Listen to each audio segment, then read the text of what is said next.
Friends, आज start करने वाले हैं हम एक नया चैप्टर जो कि चैप्टर 2 है। कुछ बेसिक कंसेप्ट जानेंगे मैक्रो इकोनॉमिक्स के बारे में और स्टार्ट करते हैं। चलिए, ज़्यादा वक्त ना लेते हुए, बहुत ही इंटरेस्टिंग चैप्टर है और इसका बेसिक चीज़ आज हम समझ लेंगे ताकि आप अच्छे से कर सके। तो चलिए स्टार्ट करते हैं। सबसे पहले स्टार्ट करते हैं हम डोमेस्टिक टेरिटरी से। तो सबसे पहले समझेंगे कि डोमेस्टिक टेरिटरी होता क्या है।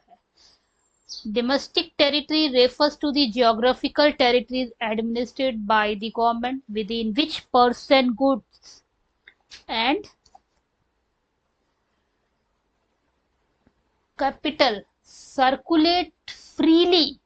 यहाँ पे देखिए फ्रीली कहा हुआ है, तो इसका सिंपल सा शब्द होगा कि जहां तक आपकी सरकार चलती है वो आपका डोमेस्टिक टेरिटरी है। जैसे कि मान लीजिए कि वह भौगोलिक क्षेत्र जिसके ऊपर उस देश का की सरकार का अधिकार होता है और जहां उस देश के अंदर के लोग सामान और पैसा आजादी से घूम सकते हैं समान रूप में, तो वो हमारा हो जाएगा डोमेस्टिक टेरिटरी। जहां तक आपकी सरकार चलती है और वो आपका डोमेस्टिक टेरिटरी है। सिर्फ पॉलिटिकल बॉर्डर ही नहीं, इसमें ये तीन चीजें और भी आती है। In addition to the political frontier, domestic territory also include ships and aircraft owned and that are operated by normal residents between two or more countries। तीन चीजें क्या क्या आती है? जहाज और एयरक्राफ्ट। जो जहाज और प्लेन अपने देश के नॉर्मल निवासी के हैं और दो देशों के बीच चल रहे हैं। जैसे एयर इंडिया के प्लेन अगर लंदन जा रहा है तो वो भारत का डोमेस्टिक टेरिटरी में ही गिना जाएगा। दो देश है और दो देश के बीच में अगर इंडिया का प्लेन जा रहा है कहाँ, अमेरिका, तो वो इंडियन टेरिटरी के अंदर ही आएगा क्योंकि वो प्लेन कहाँ का है, अमेरिका का है। अब जैसे मच्छी पकड़ने वाला या फिर ऑयल रिगिंग वाला, तो अगर भारत का कोई जगह समुद्र में इंटरनेशनल वाटर में तेल निकाल रहा है यानी कि ऑयल निकाल रहा है जहां उसका हक है, तो वो भी भारत का डोमेस्टिक टेरिटरी माना जाएगा। जैसे विदेश में अगर हमारे साथी अपने देश के एम्बेसी है, अपने देश का जो दूतावास सेना का दूसरे देश में है वो अपने देश का हिस्सा ही है।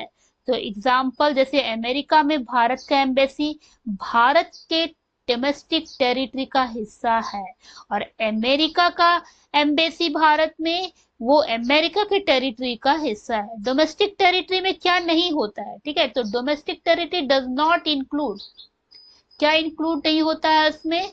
तो सबसे पहली बात कि domestic territory does not include embassies, consuls and military establishment of a foreign country.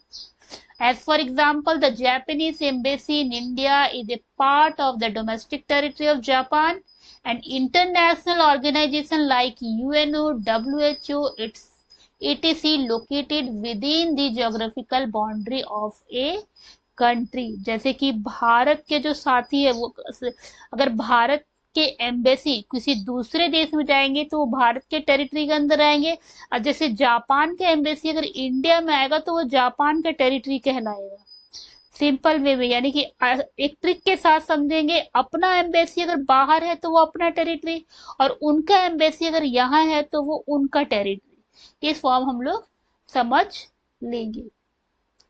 चलिए, अब हमारा आता है normal resident. A normal resident of a country refer to an individual or an institution who ordinarily resides in the country and whose center of economic interest also lies in that country।